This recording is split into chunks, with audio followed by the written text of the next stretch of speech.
The autumn chill bit through my valet uniform as I parked another Mercedes at the Bellevue Country Club.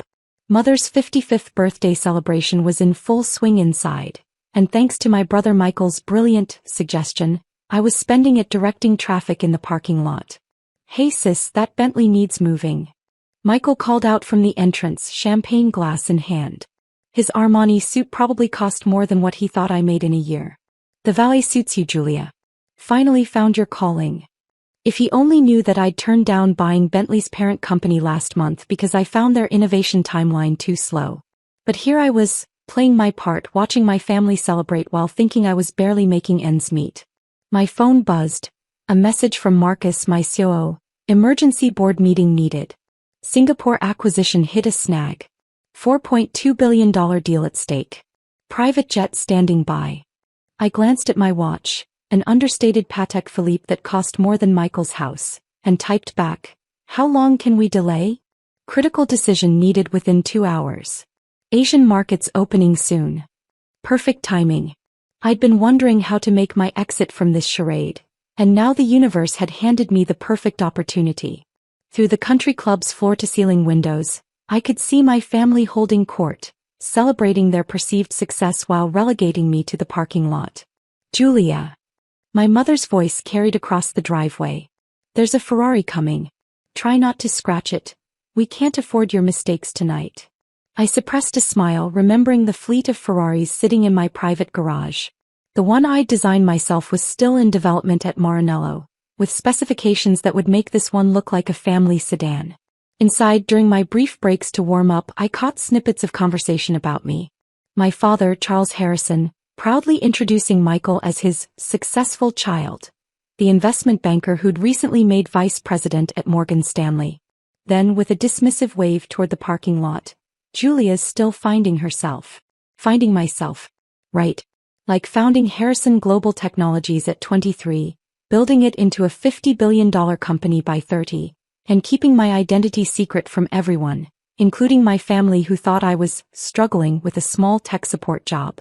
Still driving other people's cars? Michael's wife Amanda smirked as she handed me her keys. "Though I suppose it's better than taking the bus like you usually do." If she only knew I took the bus because I was testing my company's new autonomous public transportation system. The same system her precious Morgan Stanley had tried to invest in last month, only to be rejected without even getting a meeting. My phone buzzed again. This time it was Sarah, my executive assistant, jet-fueled and ready at private airstrip. Board members assembled in Singapore. Also, Morgan Stanley called again about investment opportunity. Should I send the usual rejection? I watched Michael bragging to his banking friends about his recent $1 million bonus. The same amount I spent on lunch meetings last week. "Julia." My father's stern voice cut through my thoughts. "Stop dawdling with that phone and park these cars. Unless you'd rather be unemployed." Unemployed. The irony was delicious. My company had just been valued at $52 billion, and I employed more people than every guest at this party combined. Then I heard it, the distinctive sound of jet engines approaching. I'd specifically instructed my pilot about the flight path, making sure it would be visible from the country club's windows. "My word," I heard someone say inside. "That's the Harrison Global Technologies private jet. I'd know that livery anywhere." Michael rushed to the window. "Harrison Global? They're impossible to get a meeting with. Even Morgan Stanley can't get past their gatekeepers." I checked my watch again. Time for the show to begin. "Ladies and gentlemen," I announced, removing my valet uniform to reveal a perfectly tailored Chanel suit underneath. "I'm afraid I have an emergency board meeting to attend." The sound of the jet grew louder as I shed the valet jacket, revealing not just the Chanel suit, but also the custom-designed Harrison Global Technologies CO pin that had sparked bidding wars among collectors. My mother's champagne glass slipped from her fingers, shattering against the marble floor in perfect synchronization with the realization dawning on their faces. That's impossible," Michael stammered, his Morgan Stanley VP badge suddenly looking remarkably cheap.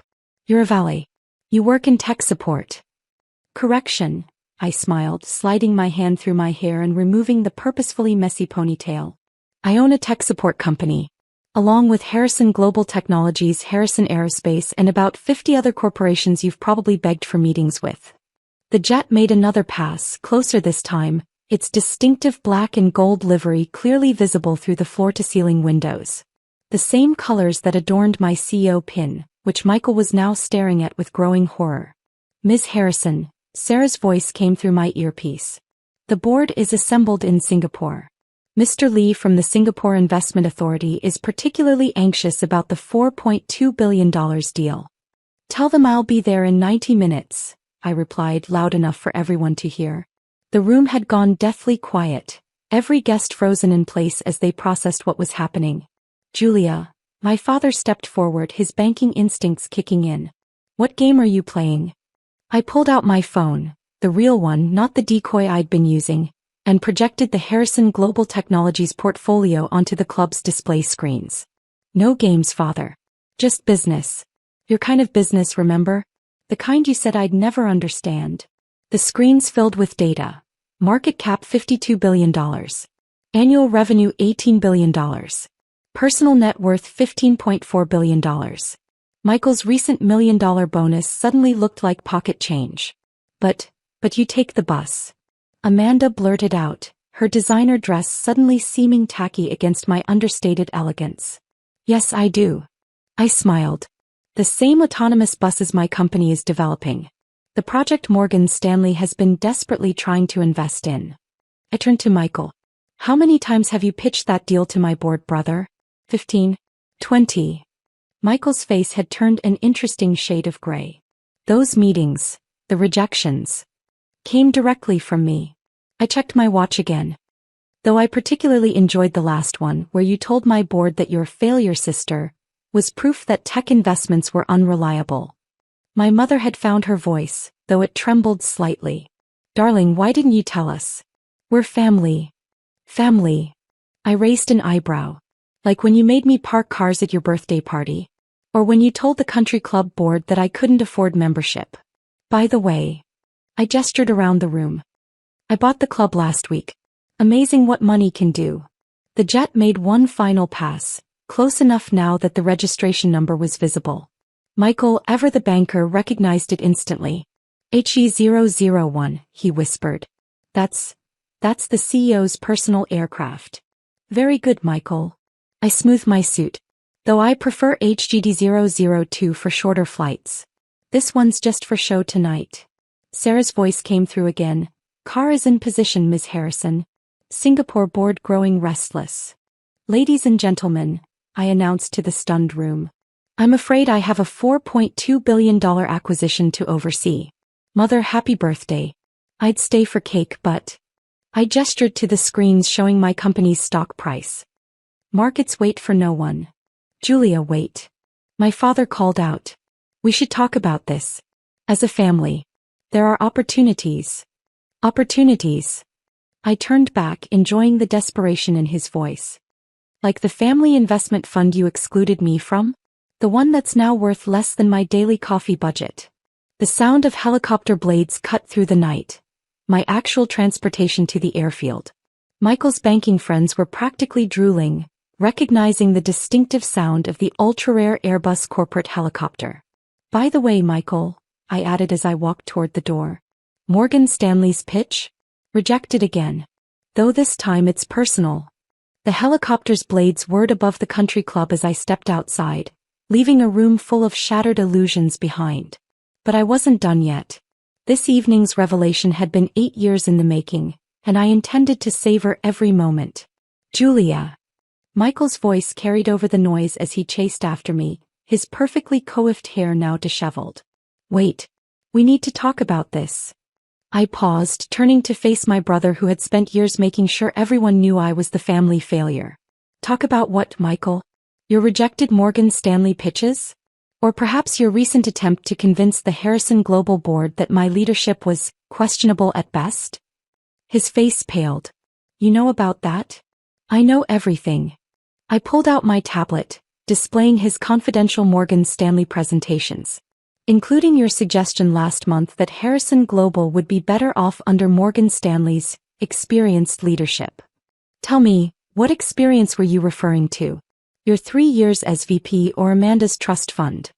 By now the entire party had spilled outside, their designer outfits ill-suited for the autumn chill. My mother clutched her pearls. The ones she told me were too expensive for my lifestyle when I'd admired them last Christmas. If she only knew about my private collection of rare gems that made her jewelry look like costume pieces. Ms. Harrison, Sarah's voice came through my earpiece again. Singapore update. Mr. Lee is offering an additional $800 million to close the deal tonight. Also, Morgan Stanley's CEO is trying to reach you personally. I smiled, watching Michael's face as he overheard the numbers being discussed. His entire career's worth of deals wouldn't add up to this single transaction. Tell Mr. Lee we'll discuss terms en route, I replied. And Morgan Stanley? Send them our standard rejection. Though add a note. Perhaps ask Michael Harrison about his sister's business acumen. Julia, sweetheart. My father stepped forward, adopting his negotiator's stance. Let's be reasonable. You've clearly done well for yourself. We should align our interests. The Harrison family name is now synonymous with technological innovation. I cut him off. No thanks to you. Remember what you said when I started the company? Tech is for people who can't handle real business. How's that assessment looking now, father? The helicopter touched down on the country club's pristine lawn. My helicopter on my lawn. The pilot had executed the landing perfectly, giving everyone a clear view of the Harrison Global Technologies logo and my personal insignia. Your net worth, Amanda blurted out, still staring at the financial data displayed on her phone. It's more than the combined value of everyone at this party. Everyone at this party, their extended families and their entire companies, I corrected her. Though that's last week's valuation. It's probably higher now. My mother stepped forward, tears threatening to ruin her perfect makeup. All this time, when we thought you were struggling, when we tried to help you find a real job. Real job? I laughed. Like last month, when you suggested I apply for an entry-level position at Michael's bank. The same bank that's been desperately trying to get a meeting with me for years. The night air was filled with the sound of notifications as more news broke about Harrison Global's latest acquisition. Michael's phone buzzed continuously, likely his superiors at Morgan Stanley realizing their star VP had been unknowingly sabotaging their chances with one of the world's most valuable companies. Sarah, I called out, show them the property portfolio. The country club's exterior screens lit up, displaying my real estate holdings, the entire block of Manhattan where Michael rented his luxury apartment, the building where my father's investment firm leased office space, the exclusive shopping complex where Amanda bragged about shopping. You own. Michael's voice cracked. You own everything. Not everything, I corrected him. Just the important things, like the mortgage company holding your house loan. Or the private equity firm that's about to decline your latest bonus request. Ms. Harrison, Sarah appeared beside me, tablet in hand. Singapore transfer confirmed. The additional funds have been wired. Also, your father's investment firm just lost their biggest client to us. I watched my father's face as he realized what that meant. His boutique investment firm had been hanging by a thread, kept afloat only by that one major client. A client that now preferred doing business with his failure daughter. The valet service was a nice touch, Michael, I said, walking toward the helicopter. Though next time, check who owns the cars you're having parked. Most of them belong to my subsidiaries.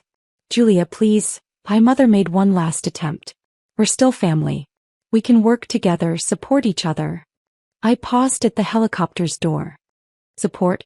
Like when you banned me from family investments. Or when you told the country club board I couldn't afford membership. I smiled. By the way, the board meeting tomorrow is cancelled. Along with your memberships. You can't do this, Michael protested weakly. Actually, I can. And I am. I checked my watch.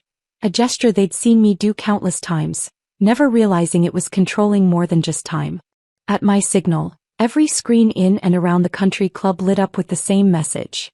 Harrison Global Technologies announces $5 billion Singapore expansion. Enjoy the rest of the party, I said, stepping into the helicopter. Though you might want to check your accounts tomorrow. It seems Morgan Stanley is reviewing all VP positions, starting with those who failed to recognize significant investment opportunities. As the helicopter lifted off, I watched their figures grow smaller. My family, their friends, their entire world of artificial success diminishing beneath me.